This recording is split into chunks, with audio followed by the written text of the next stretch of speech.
Chapter 5 A Clash of Opinion. Grinehe Gadol viewed his position as an imperial marquis serving the Earth-World Empire as completely involuntary. My father was pathetic.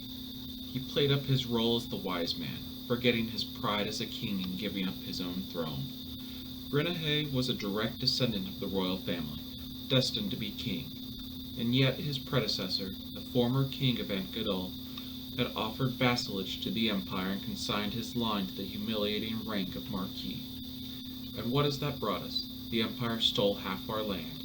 The allied nations see us as traitors. The imperial nobility snub us as newcomers. This is a titular role with no say in imperial politics.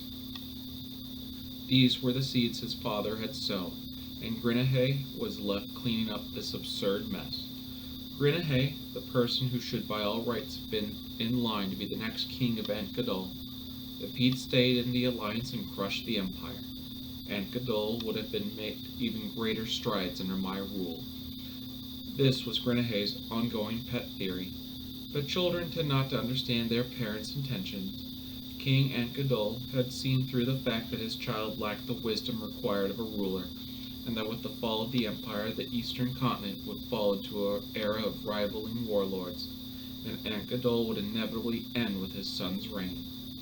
In truth, Grinehe wasn't doing a stellar job of running the country. Even though he'd been left to rule only half of the area his predecessors had administered, the lands had fallen to ruin, and the hearts of his people grew more and more distant. That was why King Gadol had betrayed the alliance and sided with the empire. He'd brought an end to the kingdom of Gadol and allowed it to become a sullied name in the continent's history, all so his son would stand a fighting chance. After his nation became a vassal to the empire, the king had made sure they stayed out of imperial politics. He'd known his son would be eaten alive if the boy ever poked his head into the palace's den of thieves, so he took measures to keep him at a far distance.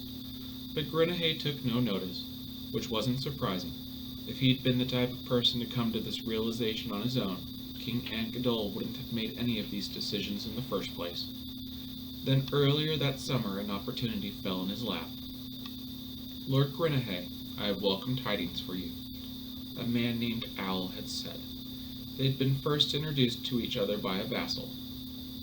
He had initially claimed to be a merchant, but after repeated meetings he revealed himself to hail from a ruined nation too. Owl told him the former alliance had been talking about rising up against the empire once again. Grinehe had immediately jumped on board. The kingdom of Gadol could be restored in its former glory, and then everything would be right for once. It'd be his time to shine. He believed this with utmost sincerity. And then he'd declare his support for one of the imperial princesses advised by Owl without question. He began to gather weapons under the pretense of preparing for civil war. Though Gadol's influence in the Garian state had taken a big hit in the past, it still ran strong. He gathered more and more weapons and soldiers. Everything was going well, or so it seemed. But this was where his bad habits reared their ugly heads. Is this really going to work out? Grinehe was said to be a man who had inherited his father's looks and ambitions, but none of his courage or resourcefulness. These days he made no attempt to hide his criticisms of his predecessor, but when his father was alive he didn't once object to any of his opinions. Gadol the younger was a coward. That meant there was no way he'd be able to join his overzealous plan and keep a level head. In his bouts of anxiety, Grinehe had constantly demanded that Owl tell him the details and probability of success, trying to ease his racing mind, but Owl always sidestepped his inquiries, citing the need for absolute secrecy. This had made Grinehe even more nervous, heightening his suspicions. He wanted some sort of guarantee, a card up his sleeve that he could use to defend himself should anything happen. It was only natural Grinehe would think that way. It was part of his disposition. When the news came that Imperial Princess Lolomina would be visiting the neighboring country of Natra, he couldn't have asked for better timing. She held a claim to the throne. Her retinue was scant. Natra had just battled Martin practically the other day. Their soldiers had to be exhausted. The princess would be in his possession by midwinter, and the heavy snow would frustrate the advance of responding imperial troops. Once spring came, the rebellion would begin. It was a perfect setup. He could have called it divine will. Since he had been preparing for the revolt, he could dispatch soldiers immediately. All that was left was to set out for Natra under his command. But all of his activities ground to a halt when a letter from Natra wound up in his hands. In a room of his mansion, Grinahé was glaring at the person across from him and made no attempt to hide his scowl. As per your request, here are the names of those participating in our plan, my lord. Sitting across the table from him with a reverent expression was his acquaintance Owl. Grinahé had no idea if that was his real name or not. Not that he particularly cared. It was more important that this man was his connection to the uprising. As you can see, each person on this list is worthy of standing by your side. I leave this with you only because I have utmost faith in your wisdom and insight. To accomplish our goal, we all must observe caution and discipline. I ask that you refrain from any reckless movement. You don't have to tell me. I know, Grinahé boomed, raising his voice as he slammed the documents on the desk. Grinahé had been pestering Owl for info on the members of their plan, and until this very moment, Owl hadn't made any moves that suggested he'd oblige. But that all changed once Grinahé began organizing his soldiers. Of course, Owl had been flustered when he realized the target was Imperial Princess Lowelmina, who was currently residing in Natra. Grinahé was confident of their success, but that outcome didn't matter. Owl viewed it as a move that would jeopardize their plans for a revolt, which was why he sought to curry favor by providing the signature-bearing document. But even Grinahé couldn't help but get irritated over this obvious change. Not to mention he was now dealing with an even bigger problem. Enough. Go. I'll make sure the soldiers stay in the territory. Understood. Owl dragged his feet out of the room, weighed down by his displeasure. But Grinahé quickly forgot his insolence. On top of that, he gave only a cursory look at the documents that he'd been desperate to obtain before tossing them aside. Instead, he took out a single letter, the very one he had received from the Crown Prince of the Kingdom of Natra, as a matter of fact. The contents were simple. An aristocrat wished to visit the mansion of Marquis Gadol after their stay in Natra. To think I've received such news. One would obviously think it was referring to the Imperial Princess Lowelmina, but he had a few questions. Why did the princess want to visit Gadol? And why did she go through the Crown Prince to contact him? There were no clear answers, but upon scrutinizing the letter enough to pierce through it, he read between the lines that this was the Princess Lowelmina's own volition, and she meant for him to keep it a secret. In other words, she doesn't want the factions to know about it. It made sense. She was surrounded by people belonging to each of the Imperial Prince's factions. If she were to send a letter herself, its contents would be censored before she could blink. That's why she went through the Crown Prince.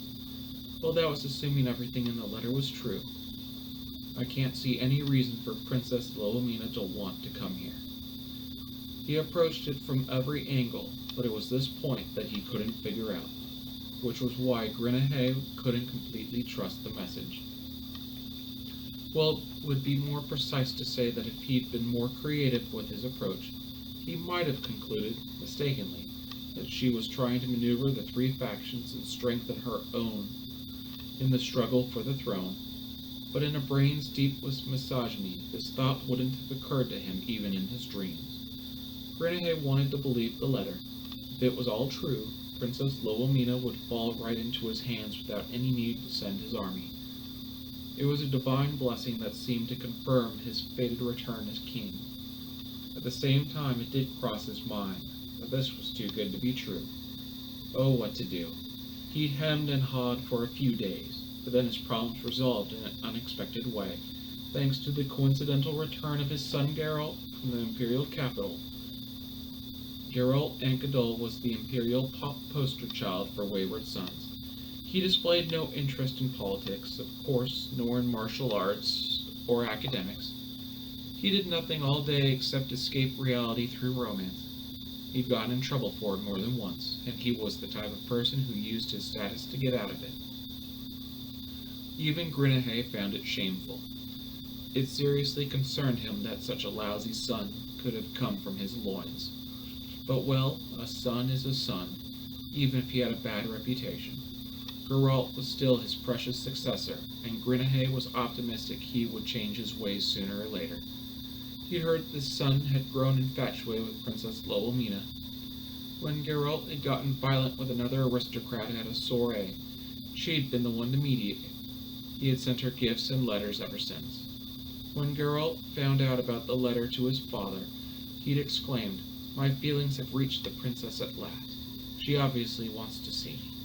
Geralt had gone on to claim that her previous unfavorable replies to his advances were no doubt because the princess would see his advances toward the princess as a political threat. "I must go meet my future wife as soon as possible," he declared before he rushed off without delay. Even Grinnehay was dumbfounded by his son's recklessness. At the same time, he was filled with a sense of what if. If Geralt and Lowelmina were united in marriage, the Ankadolls would become one of the imperial family. Plus, a future emperor could be born from their line. Grinnehay had faith in his own ability, but if the rebellion succeeded and the current empire fell to ruin, a period of warring states was liable to come about. Could he really expand his territory as far as the imperial domain? Thinking about that made his ego deflate. There's value in waiting until Geralt confirms whether his suspicions are true. Would they steal Princess Lowelmina from Natra and follow through with their revolt against the Empire? Or get Princess Lowelmina to marry Geralt and have the Ankadoll line become part of the imperial family? The scales swayed in Grinnehay's heart. He never realized the scales themselves had been fabricated by two tacticians. Grinnehay's mansion stood in the center of the large port of Salud in the Garin state. It had originally been a villa for the royal family of Ankadol, but they'd surrendered their palace upon declaring vassalage to the Empire, and made this mansion their stronghold as new marquis. Salud was normally a lively place with a prospering fishing industry, but the town was currently packed with Grinnehay's soldiers, who caused a ruckus wherever they went. Even when the people appealed to their feudal lord, he didn't particularly care or pay attention to their complaints. The soldiers were effectively under no leadership, and the residents, fearing they would run amok, held their collective breaths as they locked themselves away in their homes. Al had left the mansion, observing the state of the town with side glances, and occasionally peeking over his shoulder as he walked down an alley. He finally stopped in front of the door to a small house. He knocked twice, paused for a beat, then rapped on the door 3 times. It opened soundlessly, and he slipped inside. There were a few men dressed in civilian attire, but their demeanor carried a dangerous tension. "How'd it go, Captain? Any news of Grinnehay?" The word fool was made for him. Owl hissed as he looked around at the men. As his title implied, Owl led the people here. Their goal was the destruction of the Empire. Grinnehay didn't know that hostile forces were secretly gathering under his nose. What Owl had told Grinnehay was no lie, but he hadn't exactly told him the full truth either, like about his homeland. And what about Geralt? According to my men hidden among the servants, he'll arrive in Natra soon. Guess we won't be able to stop him. And the investigations into the Crown Prince and the Imperial Princess? One subordinate shook his head. No good. It's been tricky getting closer to them. The complete opposite to a certain idiot we know. Al spat out with no attempt to hide his scorn, and he looked at all present. In any case, keep watch over Geralt, the Crown Prince and the Imperial Princess. To overthrow the Empire, we can't even overlook a loose thread. Yes, sir. With their new orders, the subordinates began to move. Al looked west as he watched them go toward Natra. Geez, to think the impossible would happen. The princess's visit to Natra had ruined their plans, which had gone off without a hitch until that point. Now even Geralt was trying to jump into the maelstrom. What's going on in Natra anyway? Owl couldn't help but wonder. "So you're the Crown Prince, huh?" Wayne heard the moment he walked into the entrance hall. There was a man in his late 20s with an entourage of a dozen and a rotund body that looked like he'd never missed a meal in his life. His weak profile hadn't been chiseled by hardship. His clothes were made of the finest quality fabric and packed with gorgeous ornamentation. One could say he dripped extravagance, or that he was drowning. It's the first time we get to meet face to face, Prince Wayne. I'm the son of Grinnehay and Geralt. Well, well, well. A warm welcome to you, Lord Geralt, Wayne answered monotonously. I've thought for some time that I'd like to strike up a friendship with you, an important imperial vassal. A pleasure to meet you, but I must admit I'm startled by your visit. What can I help you with? Geralt put his enthusiasm on full display as he proclaimed, I've come for my one and only beloved flower, Princess Wilhelmina, of course. Yo, is this guy serious? Wayne involuntarily screeched inside his head. It went without saying that this was the palace of the Kingdom of Natra. It was the backbone of the national government, run by a conglomerate of important people with Wayne at its head. The compound was heavily guarded, of course, and it wasn't a place for unsolicited guests to wander in without notice. On occasion, dignitaries from foreign nations were invited to the palace, but not without meticulous arrangements beforehand. In short, an aristocrat waltzing into the palace with his entourage wasn't just rude. It made people question his sanity. And to say you're here for Loa. He'd heard from Ninim that Geralt was in love with Wilhelmina. There was no question that he'd happened to be home to read Wayne's letter to the Marquis. That appeared to spark a flame in Geralt that spurred him to arrive at the palace. Which brings us here. Well, Wilhelmina had invited herself too, on the surface. But her visit had been planned ahead of time. It was nothing compared to this madness. Dude, I couldn't care less if you snubbed me, but, the least you could do is pretend to respect me. Since his arrival, Geralt hadn't bothered to put on an air of reverence for Wayne. He probably saw himself as equal to Wayne or above him. If the kingdom of Engadal had retained its independence, he would have been a crown prince too. It's not hard to imagine why he'd feel this way. That said, this put Wayne in a tough spot, since it set a bad example to those in the room who respected him as their lord. I understand. Wayne decided they needed to take this conversation elsewhere, pronto. He took this opportunity to reassure those around him by putting Geralt in his place, giving him a taste of his own medicine. We get blinded by love, according to ancient proverbs, and it seems you couldn't escape its clutches, Geralt. Yeah, you're right. I was being sarcastic. Take notice, Wayne begged. Geralt went on dashing his prayers. And, where does my princess await, pining for me? She's not pining for anyone. Wayne held back his thoughts. There is no need to hurry, Lord Geralt. You know it takes a while for ladies to get ready, and to meet a man of your caliber. She can't even have a single strand of hair out of place. Be generous with your time. Isn't that what makes or breaks a man? You're right. Guess I lost my composure for a little there. Well, more than a little, but there was no reason to point that out. I've prepared a room for you to rest for the time being, and we'll have a banquet for the two of you in the evening. Don't mind if I do. As he was escorted away, Geralt strutted around like he owned the place with his attendants in tow. As soon as he watched them disappear, Wayne murmured with exhaustion. Well then, Ninim? Yes, right away. She guided him to a nearby room. No one was there save the two of them. Wayne let out a teeny sigh escape his lips. Why the hell would you come here, Geralt? He roared. Seriously, dude, who in their right mind would come here, to the palace of a neighboring kingdom, when no one invited you? Wayne wailed. He shot Ninim a look. Hey, don't you agree with... He trailed off because Ninim was in the worst mood ever. Ninim? Wayne asked timidly, his frustrations evaporating in an instant. She spat back. Geralt was looking down on you the entire time. Yeah, well, he is the heir of an imperial marquis. It's fine. No, it's not, she asserted. There was no room for argument. There's nothing fine about it. If he had a slip of the tongue here, he'd be her next target. Wayne chose his words carefully.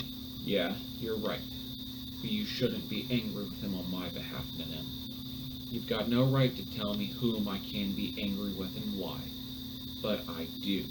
You're my heart, and I won't forgive him for monopolizing you. This made even Nanim look startled, and Wayne wasn't just going to let this opportunity slide away.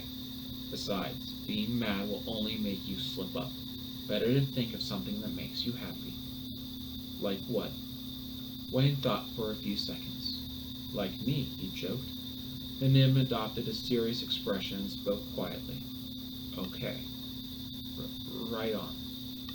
Wayne could feel her rage subside. She seemed to agree with his point. As he was overcome with relief, he rested on a nearby chair, and Nanim hopped on his lap like it was perfectly normal. Nanim, don't mind me. Which was an unreasonable request, but Nanim was hell-bent on getting her way. It was a stroke of luck that their soldiers weren't the ones who arrived. I honestly thought we'd be done for this time, she admitted. Around the time the two tribes had reconciled, Wayne had figured out Loamina's objective and sent the letter to the Marquis. If Ankadol had set off with his soldiers before it arrived, Wayne wouldn't have been able to stop them. We were lucky he didn't make the call to mobilize them until the very last minute. She continued as though nothing about this situation was abnormal. Wayne gave up trying to shove her off his lap. I imagined he'd be indecisive until the last possible moment. Even so, I knew we could have been in a tough spot. Based on your findings on the King of Ankadol? Right, Wayne nodded. Grinahé Ankadol is a man who runs from decisions, hides from responsibility, and hopes the right answer will drop from the sky to save him. He can't confidently make a judgment call in the face of something that could change the fate of an entire continent. Well, the king sold his nation out to the Empire to save his son, so he's plenty reckless too. What a comedic tale. To think the prince of a neighboring nation would understand a father's intentions better than his own son. But even Wayne couldn't grasp what Geralt was thinking. What are you going to do? I want to get that jerk out of here as soon as possible, Nanim added. If we did that, their army would actually come pay us a visit. One thing on my to-do list is to stop Loa. I bet she's in a crazed panic in her room right about now. After Nanim had informed them of Geralt's arrival, Loamina and Faish returned to her room with her plan in shreds. She'd been forced to make revisions. Well, Loa wants us to go against Ankadol. Do you think she'll try to crash the banquet tonight? No way. She doesn't have any supporters in the Imperial government. She needed a reason to accuse Ankadol, like that they're traitors who tried to kidnap her or something. It won't suffice for us to engage in our usual squabble with Ankadol. Well, what do you think she'll do? Wayne gave a dry smile. I'm guessing I'm going to wrap Geralt Ankadol around my little finger, Loamina declared quietly, facing Faish in her room. And then I'm going to bait him with marriage. I'll get him to provide evidence and testify about the rebellion. I see. Are you sure you want to go through with it? I absolutely don't, Loamina continued with a sigh. I knew Geralt was infatuated with me, but I never imagined he'd force his way into this palace. We've lost that one. We can't stick to our original plan, or we'll incur further losses. I believe the prince's letter led to this reckless behavior.